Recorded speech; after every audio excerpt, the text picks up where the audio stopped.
நடந்த விஷயங்கள் எல்லாத்தையும் நீங்கள் குறிப்பிட்டீங்க. அவங்க சொல்கிறது அமைப்பு உங்களை அழைச்சது, அந்த சேலத்திலேருந்து அண்ணா மகிழன் ஏற்பாடு செய்த நிகழ்ச்சிலாம் சொல்கிறீங்கல்ல, இந்த மெல்போர்னில் 4வது மாநாடு நடக்கிறதே எங்களுக்கு இப்போ தான் தெரியும். இதுக்கு முன்னாடி இந்த மாதிரி நடந்துதாங்கிறதே தெரியல. இங்கே எல்லோரும் ஒற்றுமையாக தான் இருக்கிறோம். இந்தியாவில் பல்வேறு மாநிலங்களில் இருந்து நம்ம இங்கே வந்திருந்தாலும் எல்லாரும் ஒற்றுமையாக தான் இருக்கிறோம். இங்கே எந்த பாகுபாடும்லாம் நாங்கள் காட்டலை. இவங்க ஒரு ஒரு சர்க்கரையை லேசாக தடவி பார்க்குறாங்க. மனிதநேயம், சமூக ஒற்றுமை, சுயமரியாதை அப்படிலாம் சொல்லி லேசாக உள்ளே வராங்க. இவங்க தான் பிரிவினை ஏற்படுத்துகிற மாதிரி அந்த நடந்துக்கிறாங்க. நாங்கள் ஏற்கனவே இங்கே ஒற்றுமையாக தான் இருக்கிறோம். நாங்கள் ஆஸ்திரேலிய மண், அந்த வாழ்விடம், அந்த வாழ்வியலை மதிக்கிறோம். அதே போல் இந்தியாவில் உள்ள இங்கே நாங்கள் இந்தியாவிலேருந்து வந்திருக்கோம்ல, அதனால் இந்தியர்களையும் அவங்க மதிக்கிறாங்க. இது போன்ற செயல்கள் இங்கே இருக்கிறவங்களுக்கு ஒரு நெருடலை ஏற்படுத்துது அப்படிங்கிறாங்க அவங்க.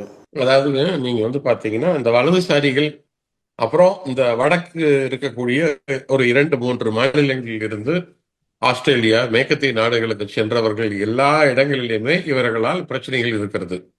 இப்ப தென்னிந்தியாவிலிருந்து சென்றவர்கள், கிழக்கு இந்தியாவிலிருந்து சென்றவர்களால், வடக்கத்திய இந்தியாவிலிருந்து சென்றவர்களால், இப்ப ஜம்மு காஷ்மீர் இருந்து போனவங்கனாலேயோ இவர்களெல்லாம் எங்கேயும் எந்த பிரச்சனையும் கிடையாது.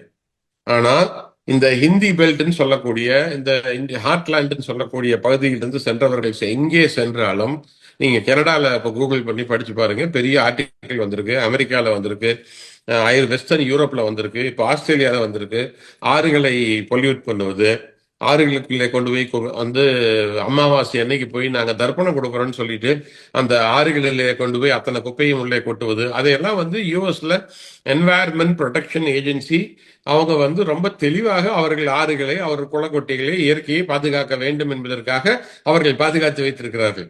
இப்ப நம்ம ஊர்ல கங்கை ஆற்றை போய் எப்படியெல்லாம் கெடுத்து வச்சிருக்கிறோமோ அதே போல அங்கேயும் போய் செய்வதற்கு இவர்கள் ஆரம்பிக்கிறார்கள் என்பதை இப்பொழுது மேற்கத்திய நாடுகளிலே பார்க்க ஆரம்பித்திருக்கிறார்கள், புரிய ஆரம்பித்திருக்கிறார்கள். ஆனால் அதில் என்ன சிக்கல் என்றால் எல்லா இந்தியர்களும் இப்படித்தான் செய்கிறார்கள் என்று என்கிறார்கள்.